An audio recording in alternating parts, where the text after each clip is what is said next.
कक्षा 12वीं के हमारे वे विद्यार्थी जो एमपी बोर्ड की जो मुख्य परीक्षा हुई थी उसमें फेल हो गए हैं। कहने का तात्पर्य कक्षा 12वीं में एक विषय में भी यदि आप फेल हो जाते हैं तो फिर आपको द्वितीय परीक्षा देनी पड़ती है। उसके लिए पहले आपको फॉर्म डालना पड़ता है द्वितीय परीक्षा में, और उसमें अगर आप पास हो जाते हैं तो फिर आप उत्तीर्ण माने जा सकते हैं।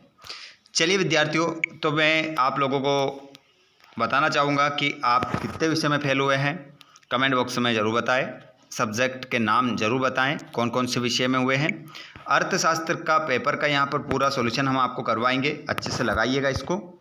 देखिए, टोटल प्रिंटेड पेज रहेंगे 8, टोटल क्वेश्चन रहेंगे 23।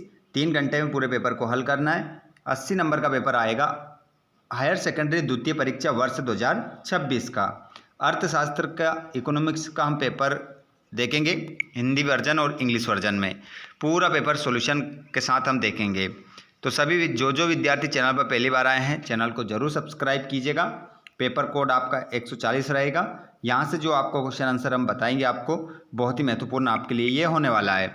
वीडियो को आप लास्ट तक देखिएगा, जिससे आपको समझ में आ जाएगा कि ये क्वेश्चन हमारे लिए बहुत ही ज़बरदस्त होने वाले हैं और निश्चित रूप से आप सफल होंगे इस बार।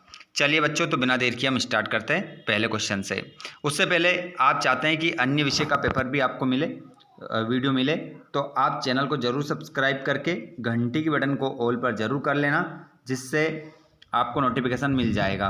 और अगर आपका कोई ऐसा दोस्त है जिसने भी फॉर्म डाला है अर्थशास्त्र से, तो उसको भी आप शेयर कर देना। और ये वीडियो पसंद आए तो इसको लाइक ज़रूर करिएगा। चलिए, तो बिना देर के हम स्टार्ट करते हैं क्वेश्चन क्रमांक पहले से। क्वेश्चन देखने को मिलने वाले हैं, इसलिए हम इसको थोड़ा जल्दी ही और सुपर फास्ट तरीके से हल करेंगे, ताकि आपके सारे क्वेश्चन बन सकें। एक बार इन क्वेश्चनों पर आप नज़र डालेंगे, क्योंकि ये क्वेश्चन पेपर आप लोगों के लिए बहुत ही महत्वपूर्ण सिद्ध होंगे। यहाँ पर हम सबसे पहले देखेंगे क्वेश्चन क्रमांक पहले वाला क्वेश्चन देखेंगे तो उसमें लिखा है कि एक वाक्य में उत्तर लिखिए।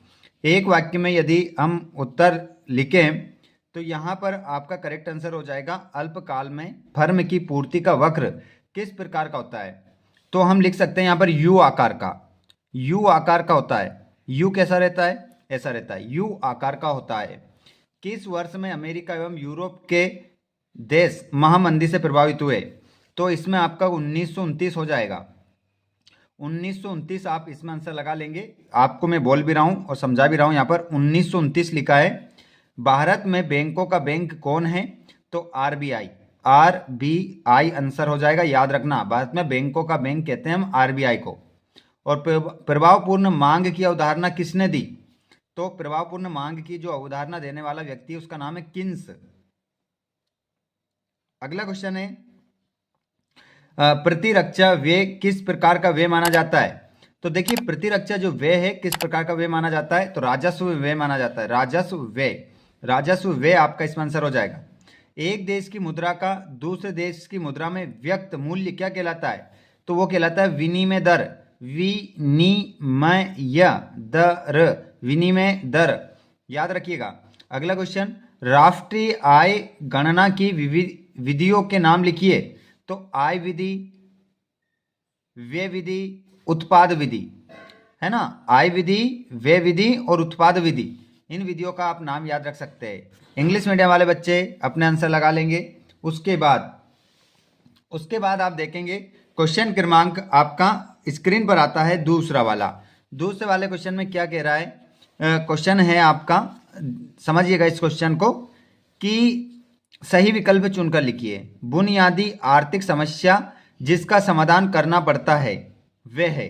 तो बुनियादी आर्थिक समस्या जिसका समाधान करना पड़ता है वह है, तो वह क्या है? तो आंसर हो जाएगा सीमित आवश्यकताएं एवं सीमित संसाधन। सीमित आवश्यकताएं एवं सीमित संसाधन, ये आपका आंसर होगा दा वाला। विलासिता की वस्तु की मांग की लोच होती है, तो वो होती है पूर्ण बेरोजगार आंसर हो जाएगा। उसके बाद कुल लागतें होती है, जो कुल लागतें होती है कुल स्थिर लागत एवं कुल परिवर्ती लागतों का योग, जिसे हम कह सकते हैं TFC प्लस TVC। अगला क्वेश्चन है, निम्नलिखित में से साधन आय कौन सी है? तो निम्नलिखित में से साधन आय कौन सी है? तो हो जाएगी ब्याज। ब्याज आपका इसमें आंसर हो जाएगा। उसके बाद यहां पर अगर आप देखें तो क्वेश्चन क्रमांक अगला है, उपभोग फलन है।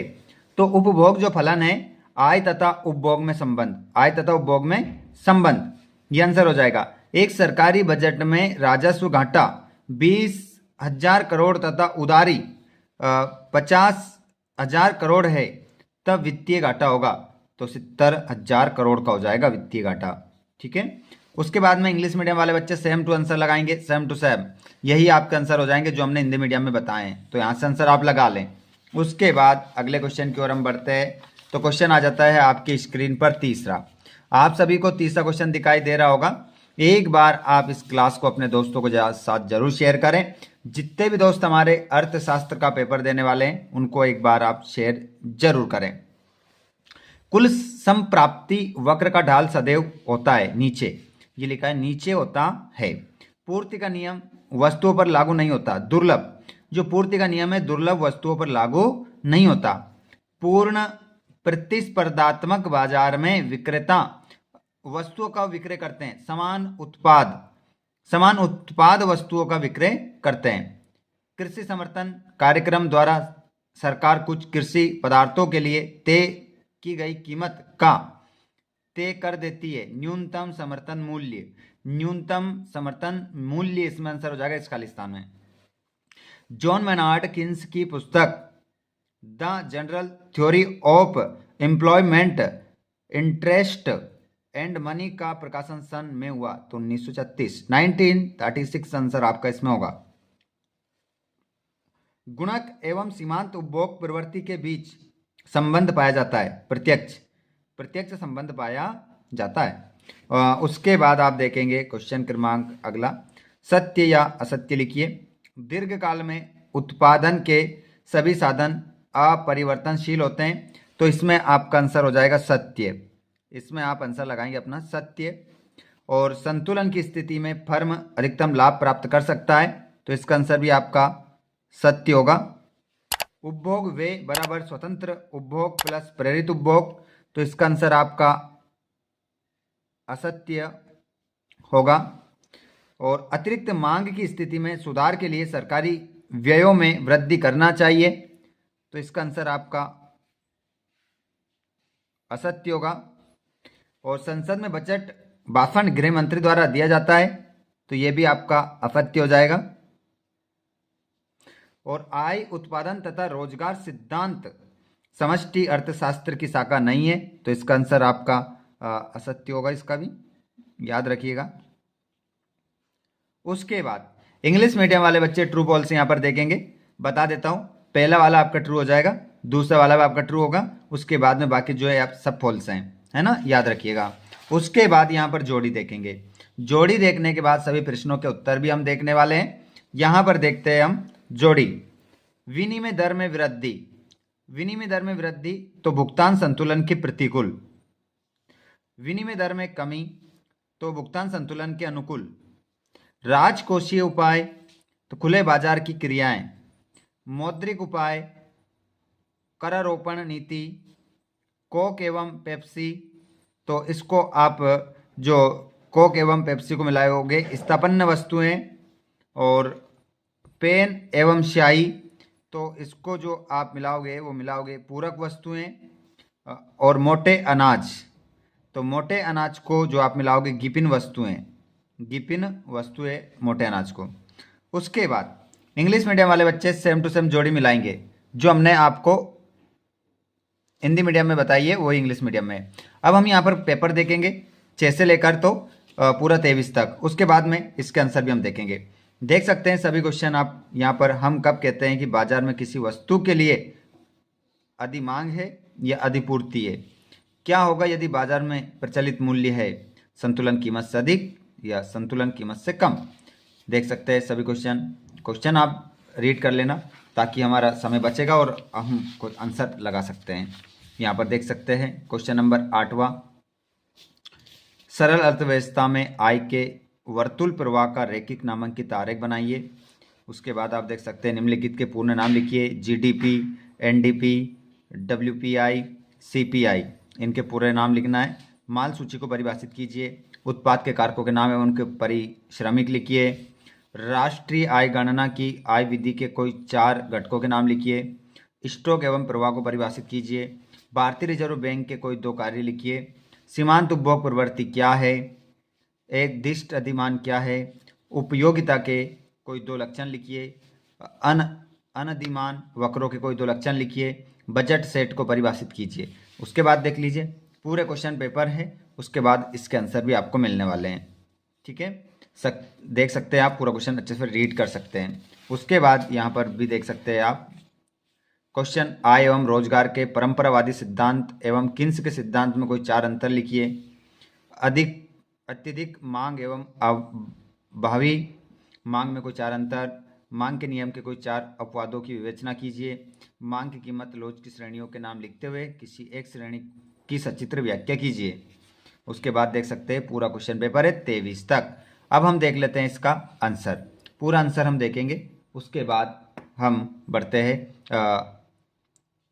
अगले सेट की ओर। सेट एक के बाद एक आपको मिलेंगे। अपनी बेहतर तैयारी करने के लिए आप चैनल को जरूर सब्सक्राइब कीजिए। और आप इस वीडियो को कहाँ से देख रहे हैं कमेंट बॉक्स में जरूर बताइएगा, क्योंकि यहाँ पर जो क्वेश्चन बता रहा हूँ ये मोस्ट इंपोर्टेंट आप लोगों के लिए होने वाले हैं। बहुत सारे क्वेश्चन आपको यहाँ से देखने को मिलने वाले हैं। चलिए तो स्टार्ट करते हैं हम इसके सॉल्यूशन को। 6 से स्टार्ट करेंगे हम। ये रहा प्रश्न नंबर 6 का आंसर। बाजार में अधिमांग और अधिपूर्ति।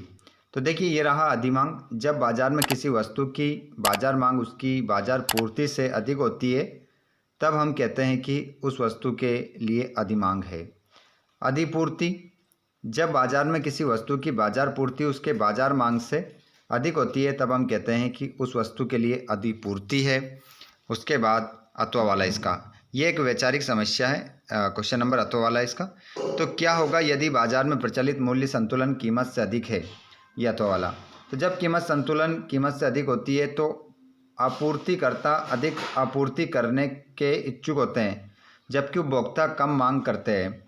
इस अधिपूर्ति का दबाव कीमतों पर पड़ता है जिससे कीमतें तब तक गिरती रहती है जब तक कि वे संतुलन स्तर पर वापस नहीं आ जाती।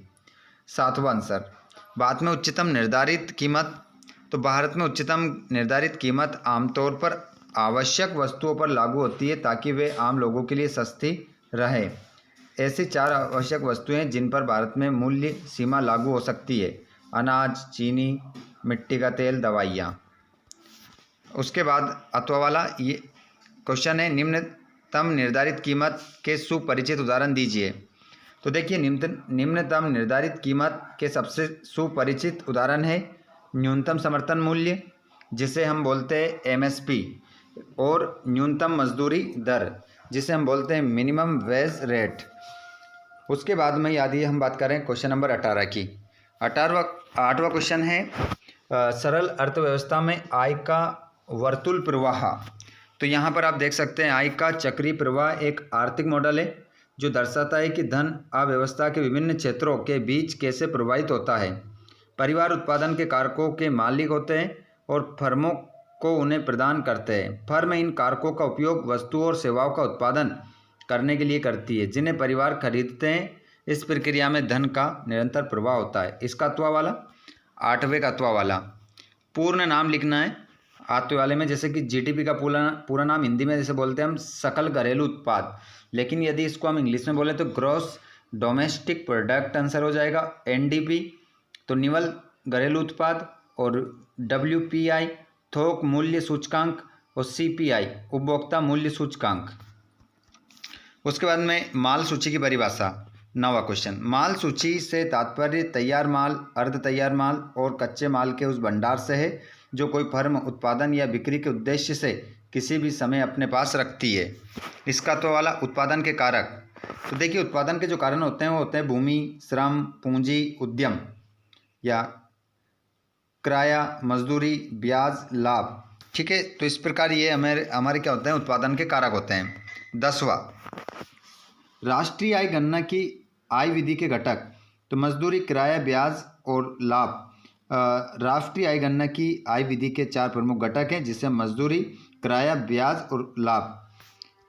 उसके बाद में इसका तो वाला स्टॉक एवं प्रवाह की परिभाषा। तो सबसे पहले हम स्टॉक की परिभाषा देख लेते हैं। यहाँ पर देखिएगा स्टॉक और उसके बाद प्रवाह। ये रहा स्टॉक, ये एक स्थिर अवधारणा है जो किसी विशेष समय बिंदु पर मौजूद मात्रा को संदर्भित करती है। उसके बाद में प्रवाह, ये एक गतिशील अवधारणा है जो समय की अवधि में होने वाली मात्रा या परिवर्तन की दर को संदर्भित करती है। उसके बाद भारतीय रिजर्व बैंक के कार्य। तो भारतीय रिजर्व बैंक के दो मुख्य कार्य जो है वो बता देते हैं। नोट जारी करना, सरकार के बैंकर के रूप में कार्य करना और बैंकों के बैंकर के रूप में कार्य करना, और विदेशी मुद्रा भंडार का संरक्षक। अब ये मैंने 3-4 कार्य बता दिए, आपको 2 ही बताने थे। अथवा वाला, 11वें का अथवा वाला, सीमांत उपभोग प्रवृत्ति क्या है? तो सीमांत उपभोग प्रवृत्ति आय में परिवर्तन के कारण उपभोग व्यय में होने वाले परिवर्तन का अनुपात है। एक दिष्ट अभिमान, तो यहाँ पर आप देख सकते हैं एक दिष्ट अभिमान। एक दिष्ट अभिमान का अर्थ है कि उपभोक्ता वस्तुओं की अधिक मात्रा को कम मात्रा की तुलना में हमेशा बेहतर मानता है। उपयोगिता के लक्षण। उपयोगिता के 2 लक्षण हैं कि ये व्यक्तिपरक है और इसे संख्यात्मक रूप से मापा जा सकता है या रैंक किया जा सकता है। अगला है 13वां, अनधिमान वक्रों के लक्षण। तो इसके जो लक्षण हैं वो डायरेक्ट हम देख लेते हैं। ऋणात्मक ढलान वाले होते हैं और एक दूसरे को कभी नहीं काटते हैं। और अनधिमान वक्रों के 2 लक्षण, अनधिमान वक्र मूल बिंदु की ओर उत्तल होते हैं और उच्च अनधिमान वक्र उपयोगिता के उच्च स्तर का प्रतिनिधित्व करते हैं। उसके बाद में बजट सेट की परिभाषा। तो बजट सेट उन सभी वस्तुओं के बंडलों का संग्रह है जिन्हें एक उपभोक्ता अपनी दी गई आय और बाजार कीमतों पर खरीद सकता है। इसे बजट बाधा के रूप में भी जाना जाता है जो उपभोक्ता की क्रय शक्ति की सीमा निर्धारित करती है। उसके बाद पैमाने के प्रतिफल को परिभाषित कीजिए। 14वां, तो पैमाने के प्रतिफल उत्पादन फलन की दीर्घकालीन प्रवृत्ति को सूचित करते हैं। ये मापा जाता है कि जब सभी इनपुट को एक साथ समान अनुपात में बढ़ाया या घटाया जाता है तो आउटपुट में कितना परिवर्तन होता है। फर्म का लाभ किसे कहते हैं? देखिए इसका आंसर भी अथवा वाला। तो फर्म का लाभ वे मौद्रिक अधिशेष है जो एक फर्म अपने कुल राजस्व में से कुल लागत को घटाकर प्राप्त करती है। ये फर्म की दक्षता और बाजार में प्रतिस्पर्धा करने की क्षमता का एक प्रमुख संकेतक है। उसके बाद में 15 का आंसर, अवसर लागत को परिभाषित कीजिए। अवसर लागत किसी वस्तु या सेवा के उत्पादन या उपभोग के लिए छोड़ी गई अगली सबसे अच्छी वैकल्पिक वस्तु या सेवा की मात्रा है। ये किसी भी निर्णय लेने में शामिल अंतर्निहित लागत है जो ये दर्शाती है कि केवल एक विकल्प चुनने के लिए क्या त्यागना पड़ा। इसका तो वाला, पूर्ण प्रतिस्पर्धा बाजार की कोई 2 विशेषताएं। तो पूर्ण प्रतिस्पर्धा बाजार की 2 प्रमुख विशेषताएं निम्न है। तो क्रेता और विक्रेताओं की बड़ी संख्या, ये पहला विशेषता हो जाएगी।